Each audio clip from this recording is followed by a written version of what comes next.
Hi, it's Akriash here. Sorry, I'm a little winded. um, it's time for another book review. I already did the first one for this series, and it ties in with another series. The last video crosses over with this one because the series do cross over, so feel free to check those out. But the book I am going to be reviewing is called Because You Needed Me. It is the second book in a series. Uh, I'm really tired right now, so. But Tales of Tuath, I'm not gonna promise I said that right. Like I said, I'm exhausted right now. But this is the second one. This is the original cover for it. Cover art's there. These two characters. This is Julian over here, and this is Noah. This is one of the ones that does have an updated cover. As you can see, new art style. I have all three in the original print. I will be buying the first and third one for the read-on cover so I can have both versions because I do want them all.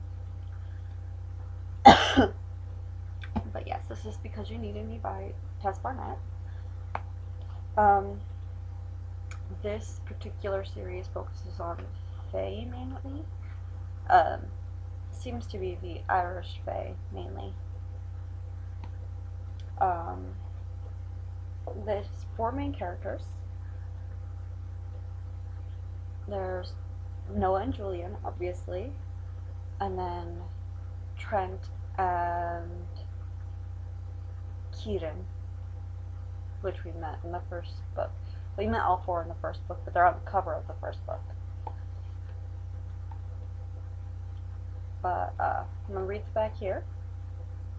And just heads up, spoilers if you're watching. I guess sometimes I don't realize I'm giving stuff away. I don't mean to, but it is a review and I can't always avoid it. I try not to give, the really big plot points away, but I will discuss it.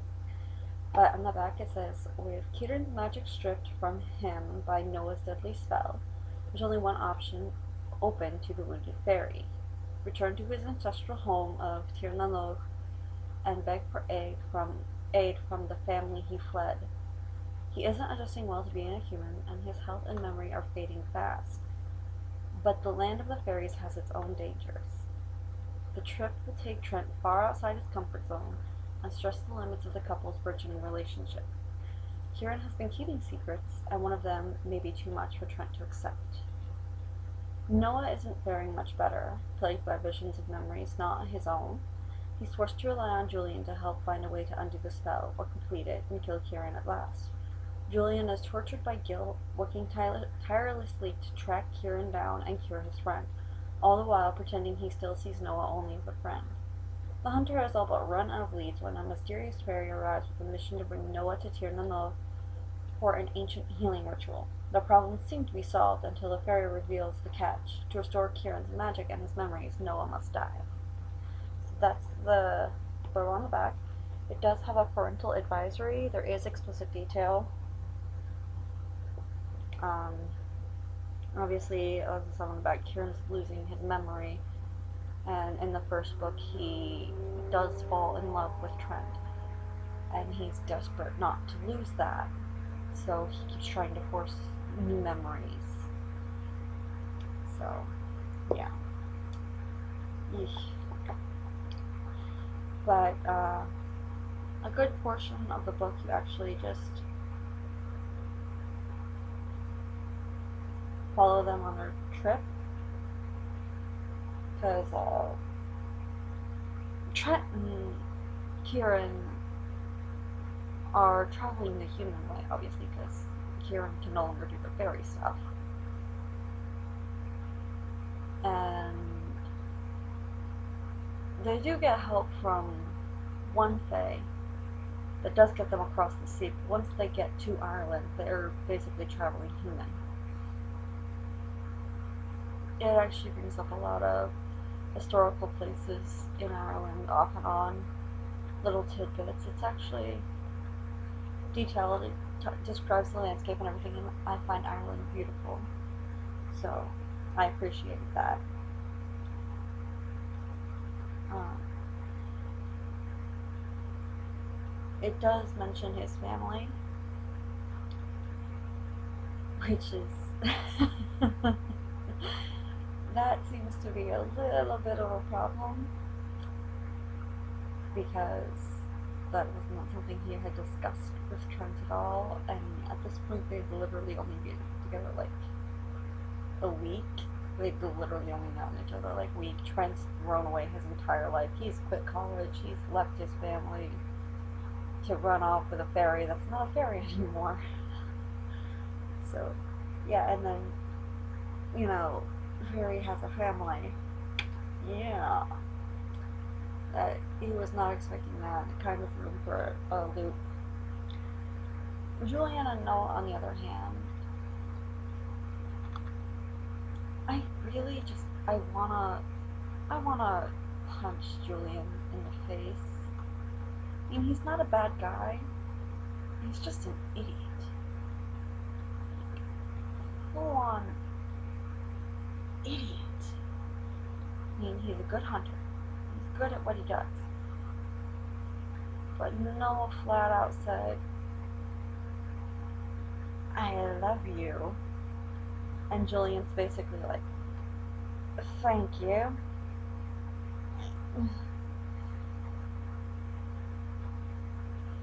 It really takes him far too long to realize he screwed up. And when he does realize he screwed up, and he does realize his own emotions, he just screws it up more because he's not good with words either. Because again, he's an idiot. I honestly think Noah deserves better, but Noah sees a part of him that I apparently don't. And then again, Julian puts himself through hell trying to save Noah's life. So I will give him props there. He actually gives up something for Noah without any. He didn't even offer it. No questions asked. He just went, saves Noah. Don't care. Take whatever you want. I don't even need to know what it is. I don't care. Take whatever you want. So that was actually kind of impressive because at that point he actually had come to terms with, you know, the fact that he'd been in love with Noah and he was just a freaking moron. We do meet a bunch of other Fae in this one. I actually do really like one. His name is Ku. He's actually Kieran's brother. You meet two of his brothers and his sister. One of his brothers is dead. Their father killed him. And before you go all, you know, family shouldn't do that, or they're Fae. They're different. And, you know, their dad killed him. It is what it is. Granted, you know, it's his son. I'm sure he loved him. But again, it's a Fae. Their emotions are different. But, you do meet his two brothers and his sister. His sister's adorably moronic. She's brilliant. She's such a space cadet. She reminds me of, who was it? Luna. Luna from Harry Potter. That's what she reminds me of. She's not quite as floaty away, but she's definitely out there, in my opinion. Not like Luna was. Luna was literally off in her own little reality. But she was brilliant behind all that. Whereas this girl, she seems to be lost in a daydream, not in her own reality. She's very aware of what's going on around her and her family. She's very caught in the present, but she's very easily distracted. There's literally a point where, you know, she's trying to save her brother's life. Her other brother is doing stupid shit. They've got the hunter in prison because, you know, he's a hunter trying to kill her brother. And her idea of helping her brother is helping the hunter get laid. Because she likes romance. So, yeah. A little spacey. But it's adorable. And she's a sweet girl. She really does her best. She's really good. There's actually a point where they actually do help Kieran in this one. And something happens. I'm not going to say what. But she feels bad for Julian. And Kieran's fine with it because, you know, this guy's been trying to kill him this entire time. But his sister's upset with him because she wants Julian to be happy. And he can't stand it. There's literally a point where he goes and he offers to help Julian. And Julian's like, well, why would you help me? He goes, it's not for you, but you. Yes, you. That face there. Because she gives them faces when she's disappointed with them, and they can't stand it. None of them can. She's got them wrapped around her finger. The other brother, we don't really see much of him. I'm thinking he might come into play later since he was introduced, but I didn't see much of him in this one. You see mainly Ku. But it is kind of interesting. Ku does seem a little bit more important right now because he actually gives something to Noah in this book that ties this series into the Haven series done by Michelle K. So check out those videos. And it's part of how they come together, and I guess it's how they're going to cross over. I haven't read books 3 or 4 yet. 4 is not out yet as far as I know. I was talking to Michelle the other day. She's working on finishing that up. I haven't been able to talk to Tess, but I mean, they're both in quarantine. Tess is most likely busy. And I will be giving her this video so she will see everything I'm saying and she can give me feedback or whatever. But it's part of how they cross over. I'm guessing they'll cross over more in the next few books. I have started book 3 for this series. I need to order book 3 for the other, so I will be updating the videos for those. And of course I will announce when book 4 comes out for them, because I will be getting it. I like this series. But yeah. It's actually really interesting. I do feel bad for Trent though, because he kind of just he's just given up everything. And now the guy he fell in love with is losing literally his entire mind, his life. And they've only had a week together. So this guy he's fallen in love with is literally forgetting him by the second. And there's nothing he can do about it except hope that whatever they're planning on doing works and that Kieran will remember enough to get there. And then when they do, he literally has to watch as everyone fawns over Kieran, and Kieran can't do much about it. Trent didn't even know he had family left, so he's thrown into an entire world and an entire family he knew nothing about with a man that's forgetting him. And it's a lot. he takes it well. He tries to because he really does love Kieran. It's actually really sweet.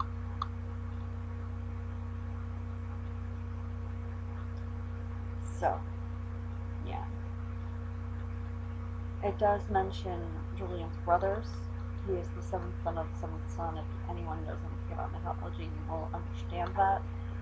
It's a magical booster, basically. But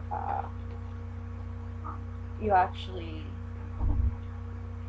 learn the names of his brothers, but one of them actually calls him at some point in this, asking him to go to the States, which is where the Haven series takes place, so I don't know if he's going to show up in the Haven series. I'm thinking he might, but you do actually meet one of his brothers, so there's that. And Julian does finally get his head out of his butt. You know, Noah and him, they're adorable as much as I want to punch Julian in the face. I'm hoping he'll get better. He's not good words and he's kind of a moron. But I'm hoping he'll get better because Noah's a sweetheart and he deserves the best.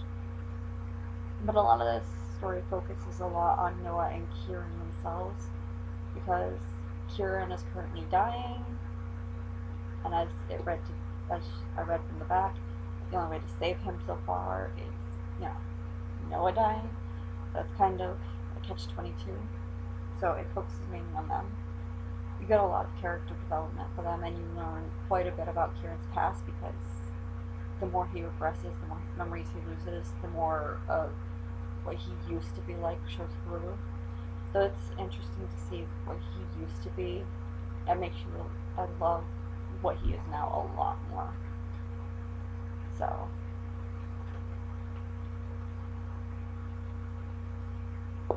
I highly recommend it.